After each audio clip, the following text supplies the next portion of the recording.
Cartoon Monsters presents. The battle of Game Tunes versus the Darkness is finally over. Once and for all, player has defeated the monster and expelled it from this universe. But I know all too well that Game Tunes was just a small part of its plans. The Darkness seeks to conquer everything in its path, including my homeworld, learning with Pibby. And learning with Pibby, learning was so fun. We liked to spell and we liked to hug. I had so many great friends. Gus the Gator was always brushing his big front 2 teeth. He taught me about hygiene and how to stay healthy. Lily Ladybug introduced me to colors, and together we made all sorts of fun arts and crafts projects. Seymour Skunk loved solving math problems and showing me basic arithmetic. Even the sun herself taught me about weather and our solar system.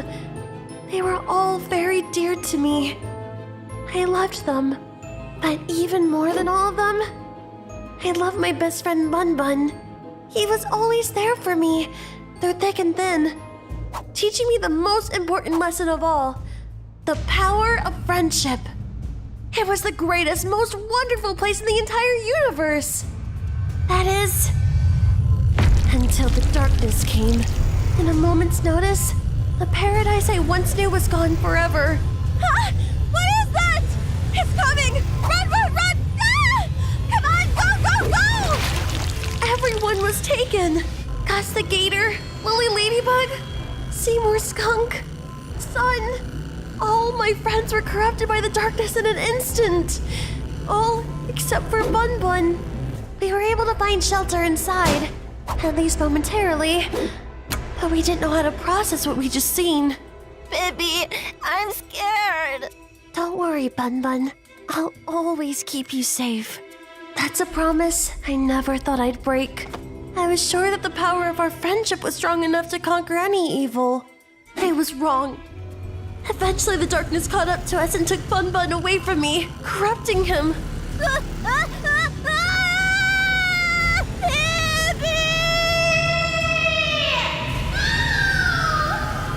Soon after, the darkness surrounded me. I could feel its black stench weighing heavy on my mind, its evil aura emanating inside me. All was lost. But then, a miracle happened. We reached the end of the show. The corruption had tainted my world enough for me to finally realize what it really was. A children's cartoon.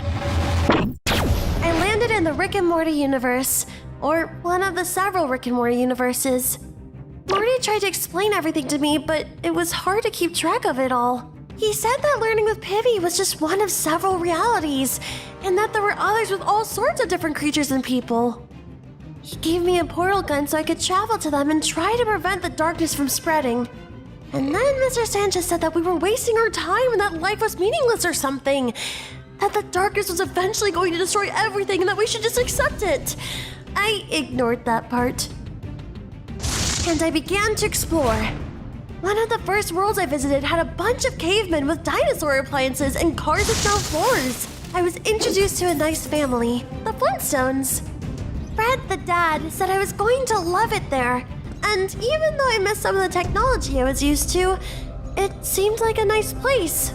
Or it was. The darkness will stop at nothing to consume all. No world is too primitive or insignificant. Yabba dabba do! And once it's able to take hold of you, there's nothing that can stop you from becoming one of its minions.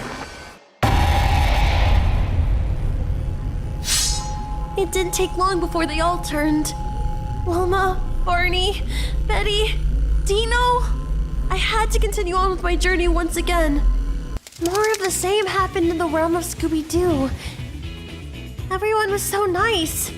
Fred played awesome music on road trips with the Mystery Machine, and Shaggy would make awesome snacks.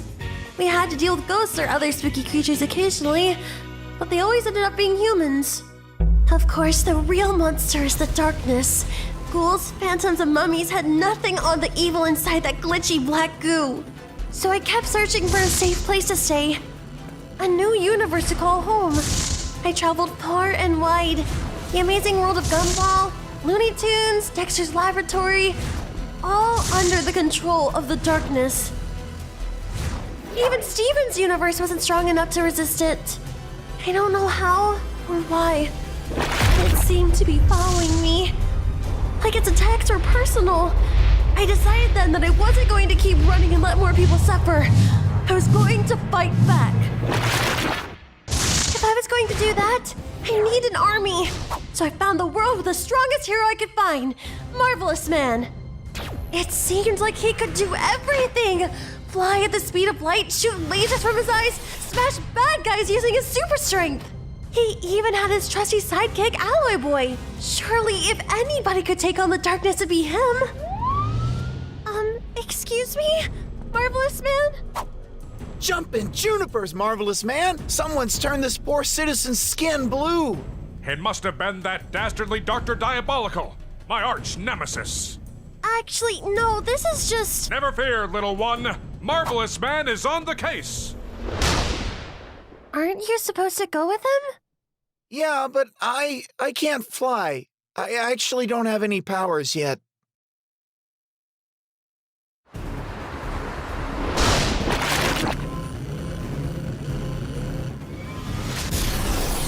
I never should have been so foolish. The darkness shrugged off his laser vision and laughed at his strength. It surrounded him, and with that, the darkness got perhaps his mightiest minion yet. It was a pain I was all too familiar with. But for Alloy Boy, this was new. He had never seen defeat, never felt the crushing blow of failure. I knew I had to protect him. I put random coordinates into my portal gun and fled, dragging Alloy Boy with me. He may just be a sidekick, but my army still needed a hero. With no idea where we were, we had to explore. It was a beautiful, luxurious mansion with a long, winding staircase.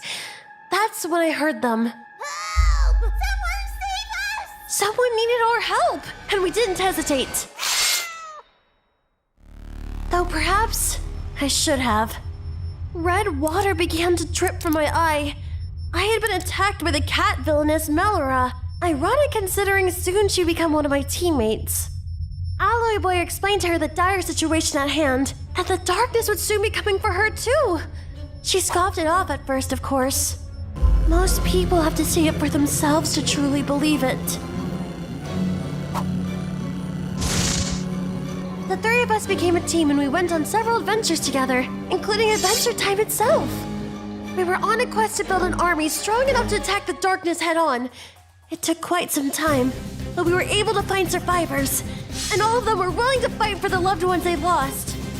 Over time, I had to learn to become the soldier that others need me to be, a leader of our rebellion, our last stand against the enemy.